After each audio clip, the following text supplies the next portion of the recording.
ખોરશો નહીં, તમે ખોરશો નહીં, નહીં ખોવાનું સચ ખોરશો ના. આમ તમે કદાચ મેરામ જાઓ એટલે તમે ખોવાઈ જાઓ કોઈ દાડો. મેરામ તમે કદાચ જતા રહો તો તમે ખોવાઈ જાઓ ખરા. હે બોલો તો બીજા બોર્ડ મારે ફલોનો ભાઈ ગુમ થયા છે, પણ તમે તો તમારા પાસે જ છો બીજા જોડે.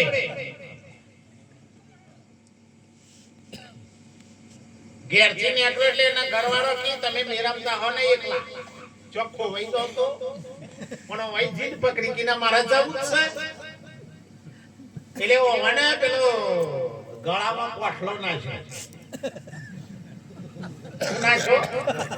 આ એ દાણાના કોઠલા ચાલે. ગરમ કોઠલો નાખ્યો એટલે કે હવે તમારે નક્કી કરવાનું કે આ ગરમ જવું જોઈએ, તમારે સમજી જવાનું કે હું ખોવાનો,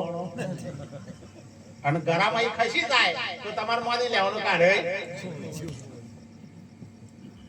એટલે આ તો મેરામ છે ને કર્મ સંજોગ કે વળી પહેલે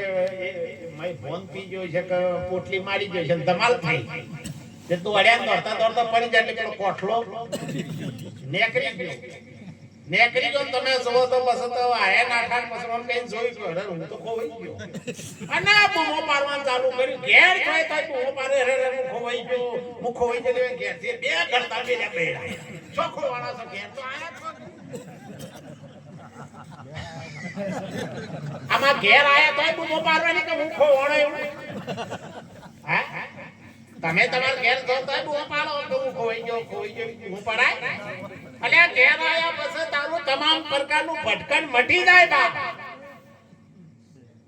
એટલા માટે મહાપુરુષે ઈશારો કર્યો છે સાહેબ પૂરા ગુરુ મિલી આયા मैं तब जानू पूरा गुरु मिली आया पूरा गुरु की क्या है निशानी आपने आप लिखाया मैं तब जानू पूरा गुरु मिली પણ આ કોઠલો ને હણી જનો અને ભ્રમ થયો આ મૂર્તો હું થયો સાહેબ બાજા ભ્રમ જ થયો છે ભાગવાનો હું સાહેબ અમે તમને આત્મા ઓળખાઈએ કેવું તમારું આ ગપ ગોરા છે સમજી જવાનું દોરા દાડો પૂછે અને કોઈના બાપની તાકાત નહીં આત્માને ઓળખાઈ શકે આ તો તમે ભૂલા પડ્યા છો એટલે અમે આમ કહીએ છે અરે જ્યાં મંગળાની અંદર હેલી વરી છે એટલે મયથી અગ્નિ તત્વ જતું રહેવું મોની નહીં લેવાનું ફૂંક મારો એ તો પ્રચલિત થશે પણ આપણે ડકાચા પડ્યા છે પેલો વાસે પડોર આવી જાય છે ને એટલે પછી પગે દેખાય વાસે આવું આવી જાય છે જો સદગુરુ એવા ગોત તારા પડોર ઉતારે તારા મોતિયા ઉતારે બધું એક દેખાય सब घट मेरी सोया खाली घट नहीं બધા ઘટોમાં એ જ પરમાત્મા છે પણ પડોર ઉતરતા હું ઉતરતા આ કઢાઈ નાખવાની હોય વેલ બેલ હોય કઢાઈ નાખવાની ગણન વેલ હોય તો બરતરા થાય નહીં ગણન કે મોસમ પાણી આવે છે દેખા ને વેલ છે મોય ગણન વેલ વધી છે પણ ઉતરાઈ જાય પૈસા આરો ને કઢાઈ ના સાવા કોઈ સંતોષ ઓરે છે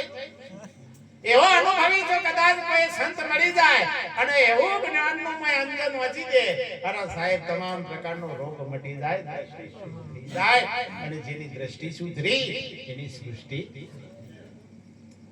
આ દ્રષ્ટિથી તમે ગુરુ જોડે જો એટલે તમે બહુ સરસ અમારા મહારાજને ઈશારો કર્યો હતો બહુ તન મન ધન શીશ હાલવાની વાત કરી બહુ સારી વાત કરી આમ તો ગોટાળા કેટલા છે આટલા જ છે બીજા કોઈનો પગ નડ્યો કોઈનો હાથ નડ્યો તાર હૃદય નડી કોઈ હે ચેટલો છે ગોટાળા આ કજ્જા ખોળ આટલામાં છે તારા હારીએ ગાલી કર વાત પૂરી થઈ જાય ગોટાળા કર્યા એટલે તો કીધું કુંભ કાળું નો ભરી આયા મારો સાહેબો આ લઈને આવે ને એક માથુરે મૂકીને તમે આવા મેદાનમાં માથાના હાટાનો માલ છે નહીં આ તો બાપડી બેનું ચેતર ગમે તે આજ કાલ માથા હાટાનો ભક્તિ છે ને એ તો માથા હાટાનો માલ છે મારો બાપ કોઈ સુરો થઈને લઈ શકે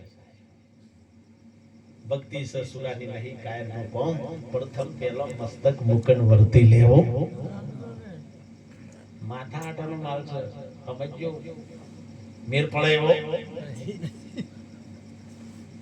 અને જેને માથો આલે એ પછી કહેવાય રે પછી કી એ સુરા તારી તલવારો રણમોગરી તે તલવાર જ લડે માથું જતું રહ્યું છે તે તલવાર જ લડે તમારી લડે તારે હાલે લડે પણ તમને ખબર હોય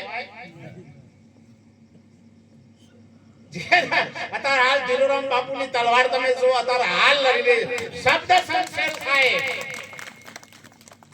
આ લોહાડી તો ઓગળી જાય કાંટે ખાઈ જાય મહિરી જાય બટકાઈ જાય પણ શબ્દની શમશેર સદગુરુએ આપી છે એ રણમાં લડી રહી છે તમે જુઓ તો જેટલોનો ઉદ્ધાર કરી રહી છે પણ એવા સદગુરુ મળી જાય સાહેબ જે પોતાની અંદર નક્કી કરાઈ દે તમે ખોરશો નહીં ખોવાનું સત્ય ખોરશો નહીં અગ્નિની પરીક્ષા ના કરાય અગ્નિ મોગરી ગાલો એટલે બળતરા થાય ના થાય તારા કે વાયરિંગ કરીને બરાબર થી નહીં ને ઓમાં કે પાવર આવશ્યક નહીં ટેસ્ટર થી શું હોય કે ઓગળી ગલાય ઘણા ઓગળીઓ કાઢો છે મોમ થાય છે ભાઈ આ ફફરાટ જીવન આવે છે આ ઓગળીઓ કરવા વાળો ને અને માધ્યમ આલ્યું છે સદગુરુના શબ્દના થાઓ તમે અધિકારી પાન પાય સદગુરુના શબ્દના અધિકારી થાઓ અને પછી તમે જોઈ લો સાહેબ એક ખૂબી કેવી છે